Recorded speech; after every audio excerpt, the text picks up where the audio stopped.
I would never go back. Never go back to the way the things were. You know, anything we've ever challenged and done together as a group in our culture here at High Caliber, we've never looked back. And then sometimes we ask each other, would you ever want to go back? And then the question turns into, no, we would never go back. Genuinely, they would never go back. Absolutely. Well, hello there, everybody. Today, KaizenHub's trying something new. We've decided to showcase one of our clients, and, well, let's just get right started on this shop tour. Welcome to High Caliber Collision and Repair in beautiful Creston, BC, where efficiency, quality, and teamwork drive success. Today, we're taking you behind the scenes with Walter as he walks us through the systems and processes that keep his shop running at peak performance. Every great repair starts with a solid process. From the moment a vehicle arrives, the team at High Caliber follows a structured workflow designed to maximize efficiency and eliminate unnecessary delays. Repair planning, vehicle mapping, and clear communication ensure that technicians have everything they need when they need it. One of the biggest improvements has been optimizing how work moves through the shop. By focusing on a single-piece flow system, High Caliber has reduced bottlenecks, minimized downtime, and improved turnaround times for customers. The result? A smoother, more predictable repair process and a team that is always working on what matters most. Beyond the tools and techniques, the culture here is built on continuous improvement. Regular team meetings and process audits help identify challenges and create real solutions. Everyone plays a role in making the system better, because when the process improves, so does the entire business. High Caliber Collision isn't just about fixing vehicles. It's about building a system that works for the team, the customers, and the future of the business. Thank you for taking this walkthrough with us. So yeah, we're here with Walter from High Caliber Collision. A lot of great things happening here in the facility. Walter, do you want to share with us how you guys got to the point on mapping this stuff and what it's done for your facility? I would love to. This is our repair planning area. And what we do here is remove everything from the vehicle. First, when it comes in, it's washed, it moves forward, and then we map it out. Upon mapping it out, as you see,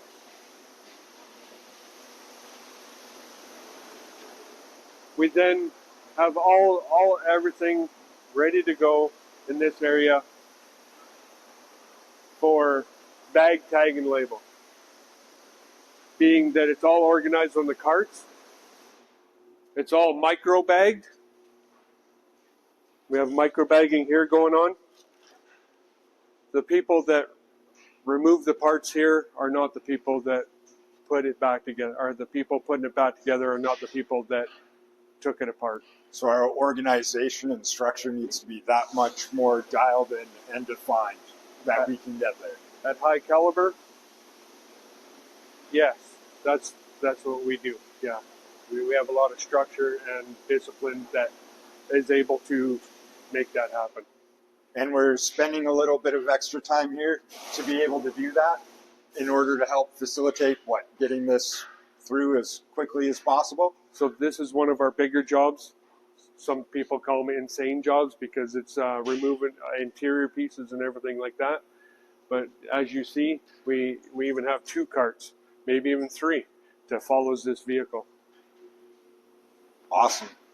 And just the writing on the vehicle and everything, that's for identifying both to the technicians taking it apart and estimators, or just painting the picture for us? So we map this vehicle out to visually have it ready for the next stage. So the technician, he doesn't have to read the sheet, like the estimating sheet. What he does is he looks at each area that is saying green, as you see, and he's able to just go ahead and repair it. Awesome.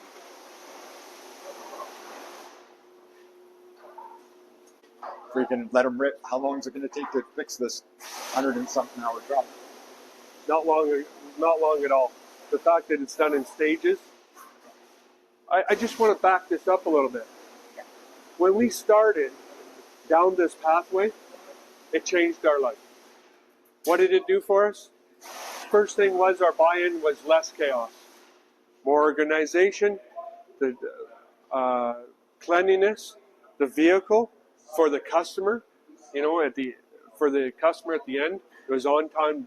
It's on time delivery. Yeah, because your scheduling system is structured in such a way that you're just in time. There's not a whole lot of whip here. You guys get them in and you get them out.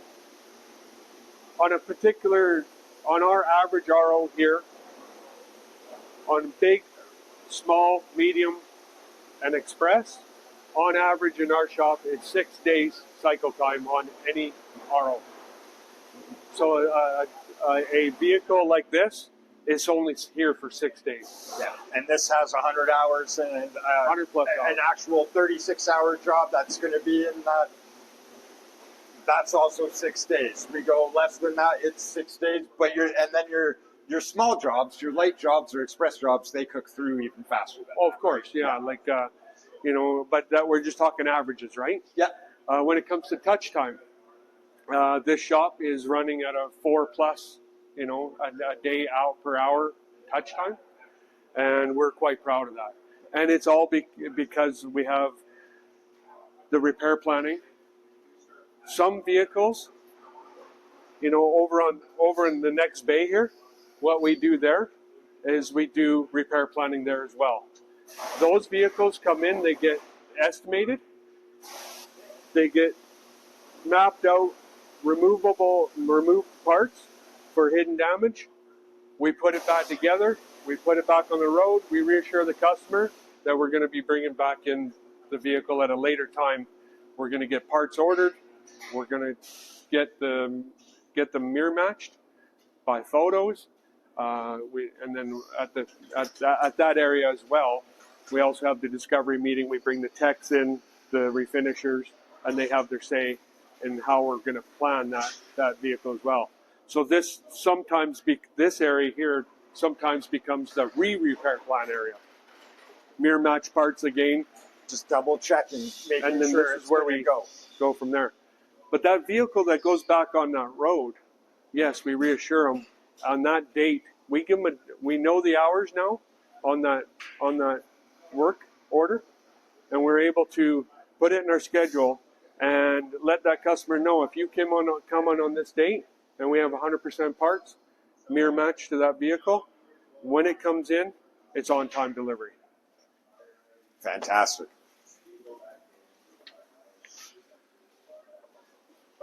So this is one of your... So we have 2 people in this area. Yeah. We have our estimator, and then we have our disassembler. Yeah. And this is an advanced repair plan and X-ray. You guys just call it disassembly? So we learned X-ray from PPG. Yep. Repair planning is what it's called in the industry. Yep. If you're doing it, you're gonna be better. Start somewhere. What I recommend that you start somewhere, and eventually you'll start to become your shop starts to become absorbed from the people in this area. This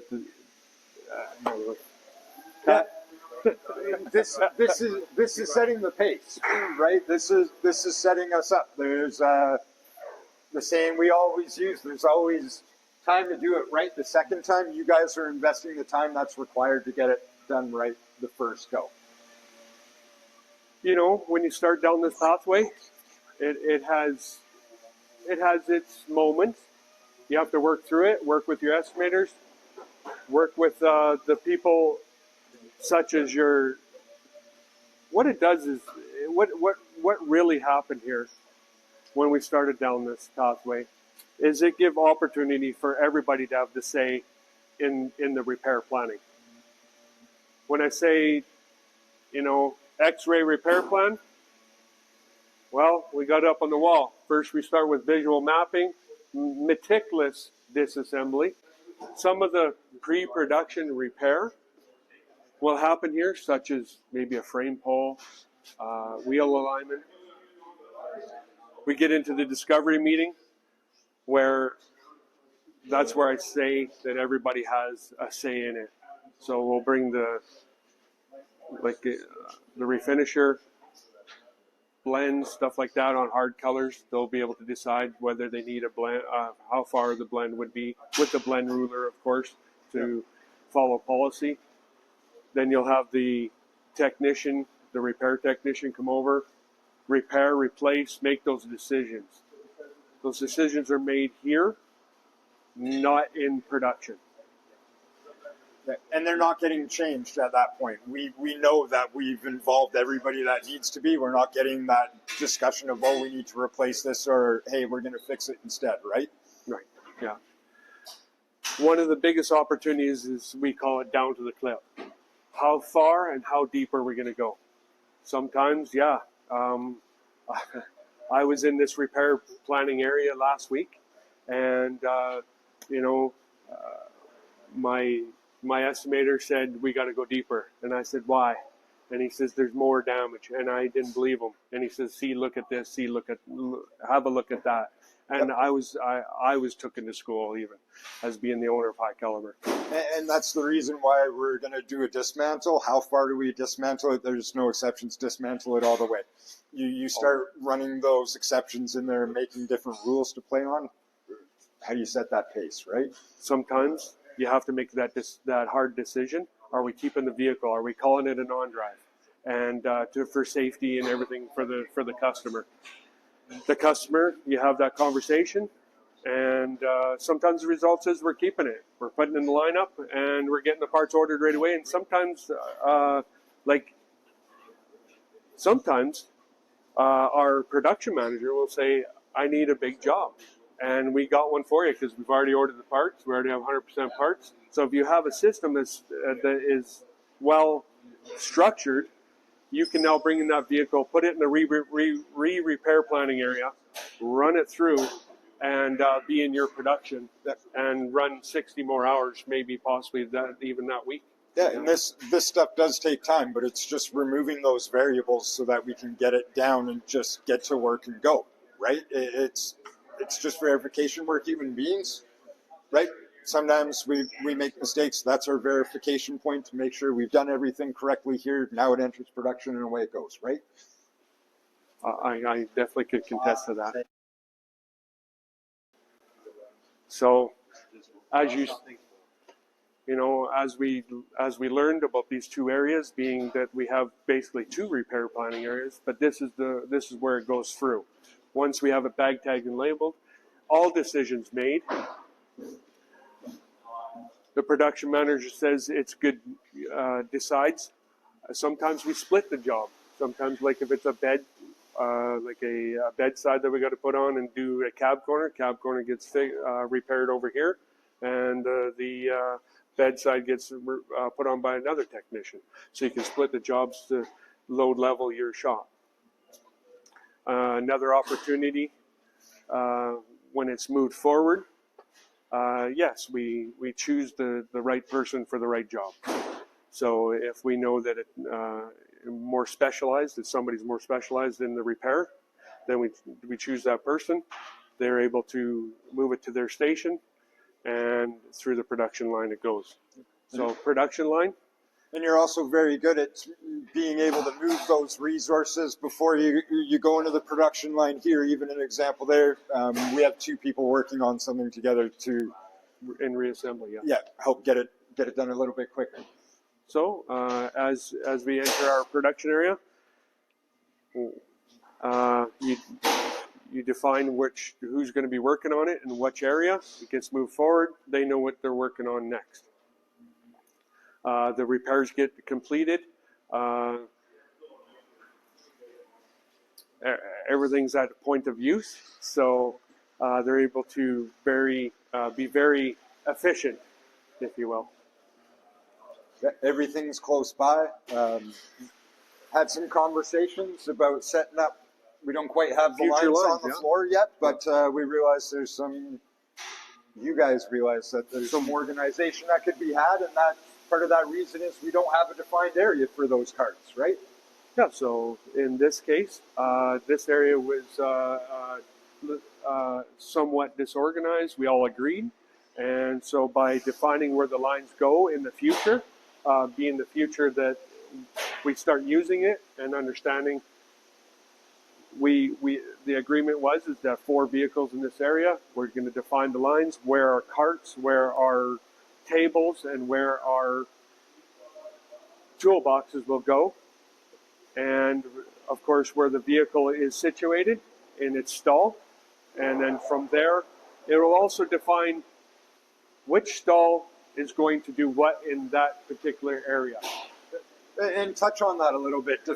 Tell us how you guys define the heavies and the lights and how that works as you're building them down to get them on the way over to the refinish side. So as we call this our pit stop, ready to race, it moves forward, and this is our heavy stall. This is our light. This is 2 areas that we utilize for reassembly if it's over the 2-hour rule.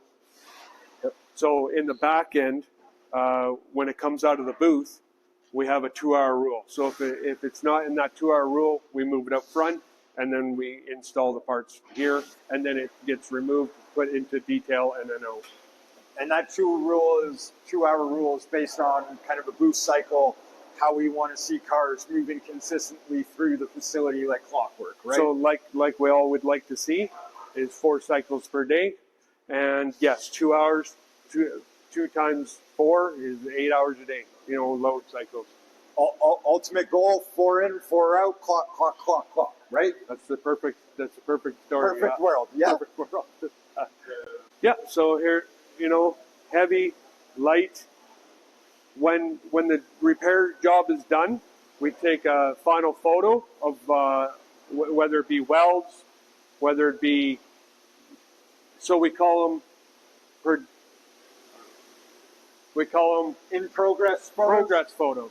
Progress photos, yeah. So we call them progress photos, and then from there, once the progress photos, the paperwork's filled out, the cart moves with the vehicle.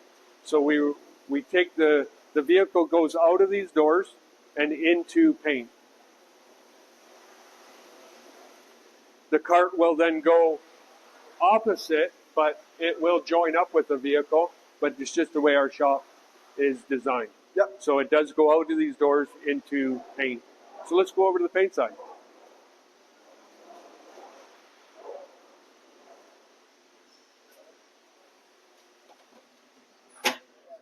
We're just going to go through here, guys.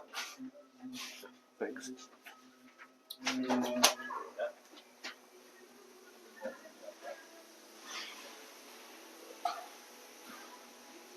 Here we are. Here's where we stage our vehicles.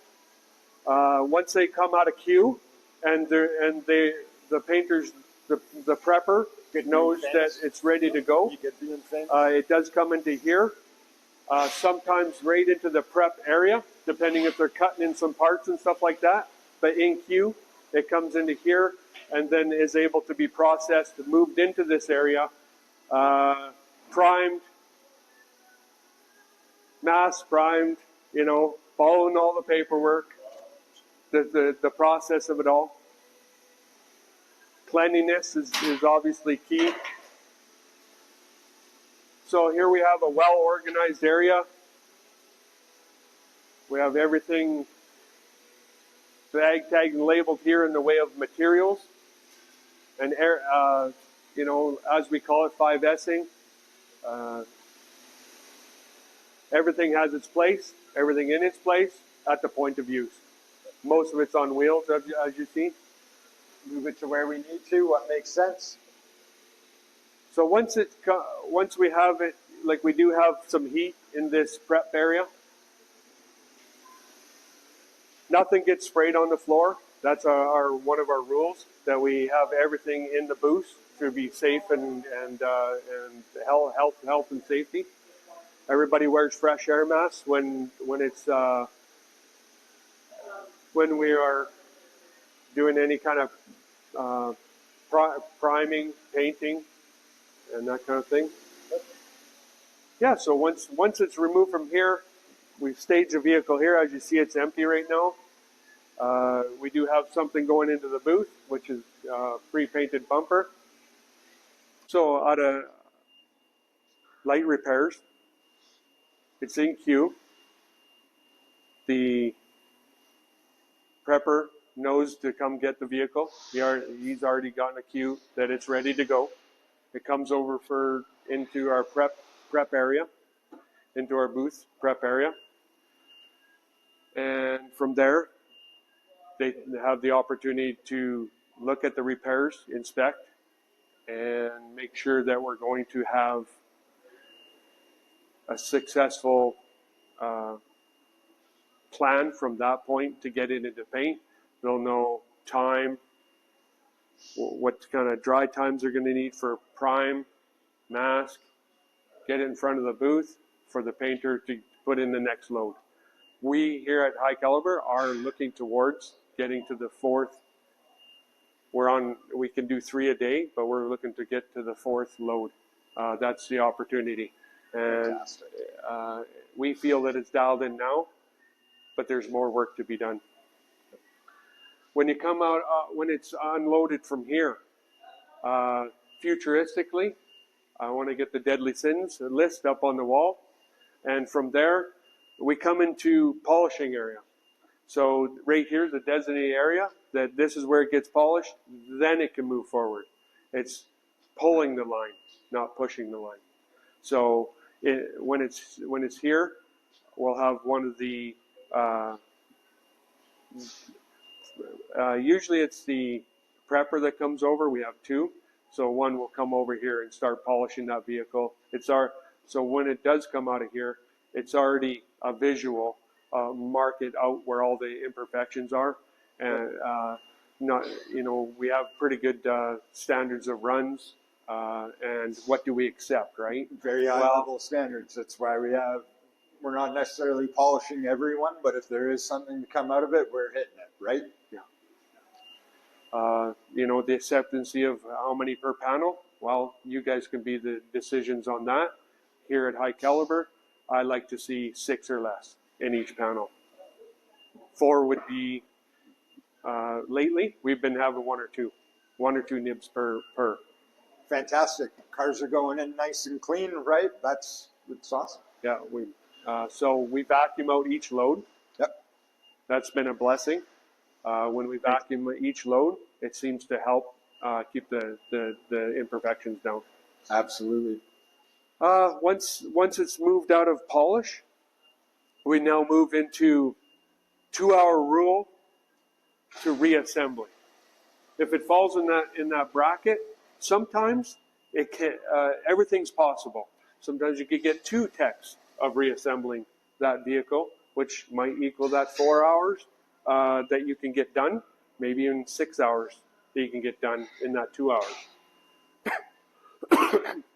The fact that we have organized carts, like I said before, the person that removes the parts isn't necessarily the person that reinstalls the parts, and that there is a disciplinary moment that everything in the pit stop has to be dialed in, and we got to communicate how to get better. Absolutely. And we've been doing that here at High Caliber. You've been doing a great job at it as well. Well, thank you. Yeah, we can contest that this vehicle here was here yesterday, roughly around 3 o'clock, and now it's been put all back together. I guess the question is, which point in your life did you realize that something needed to change? Which point did you realize that it had to be you to go first? Your story about. Okay. So in the old part of the shop, there was the days of having too much whip. We had too much whip. To us, 14, 16 vehicles moving in and out of the shop every day. We had to come up with something different. Why was repair planning, X-ray, as we call it, so important to me when I learned about it? Because I knew that that's where we could keep the whip down. We went from 16 vehicles down to only 8 vehicles in our shop. That's being on the other side before we expanded. We just chose to go down it for many other reasons. customer was number one. To provide a good repair plan, estimating practices, being able to give that vehicle, instead of gluing stuff, instead of cutting corners on that vehicle, we were now able to do it right. We took the time out, and we just started with something. I was doing the estimating. I just had a guy disassemble it for me, and then from there, we knew that it was the right thing to do. We were doing it on a surface, being an old frame rack that we had.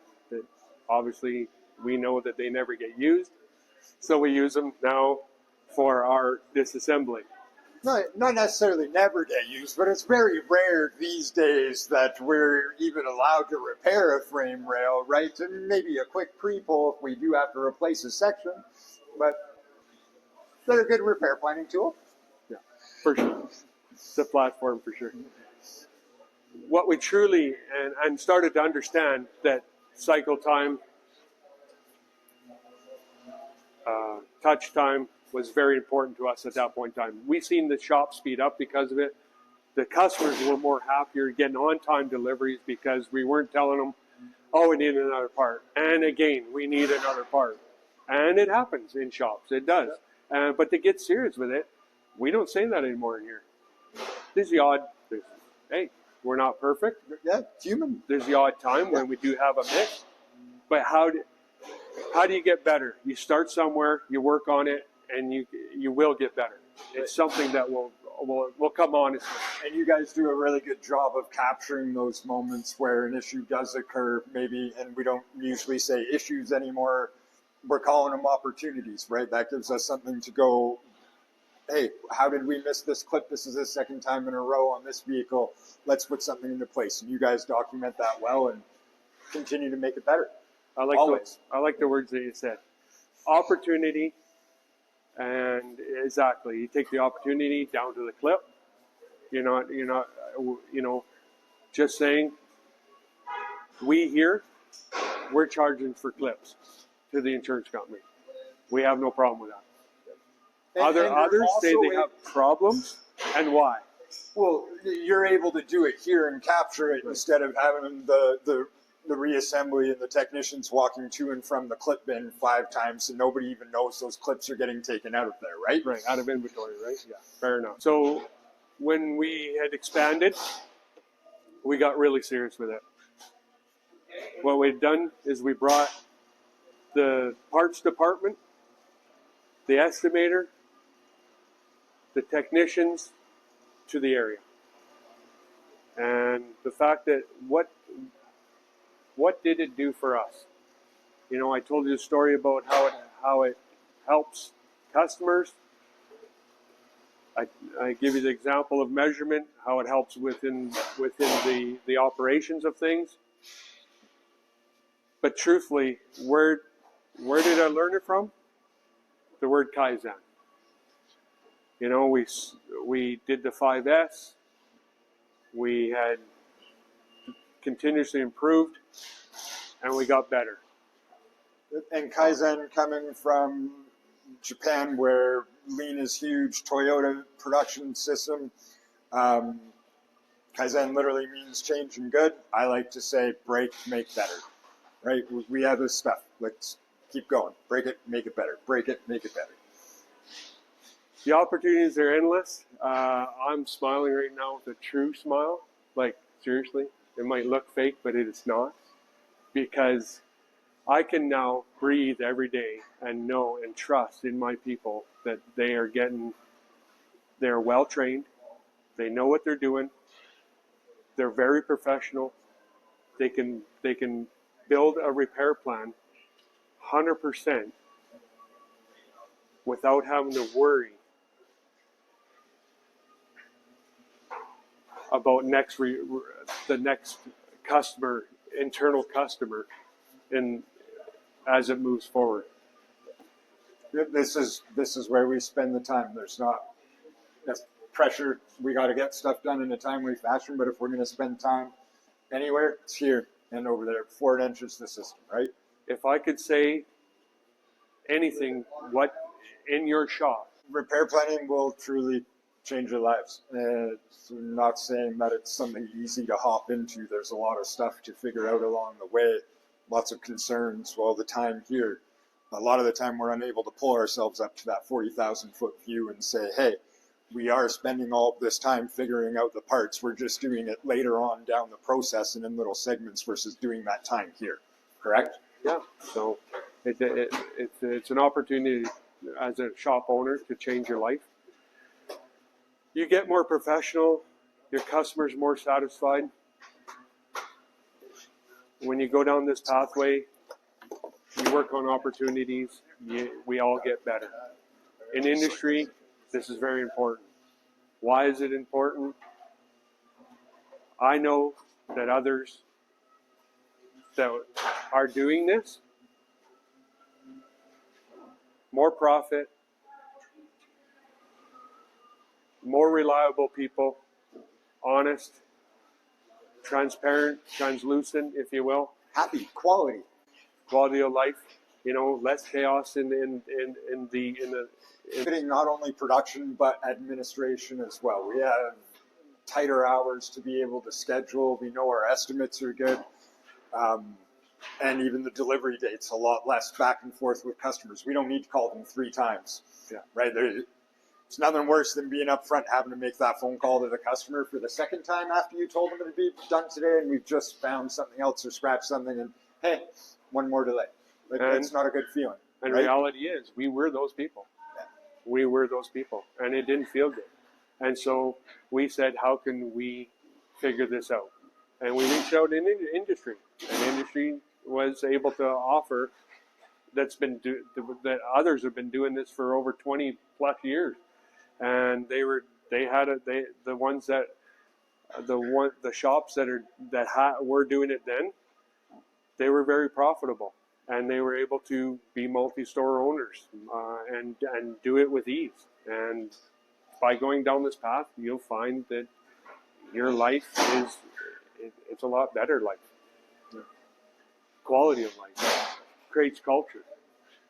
Yeah. Would you go back? I would never go back. Never go back to the way the things were. Anything we've ever challenged and done together as a group in our culture here at High Caliber, we've never looked back. And then sometimes we ask each other, would you ever want to go back? And then the question turns into, no, we would never go back. Genuinely, they would never go back. Absolutely.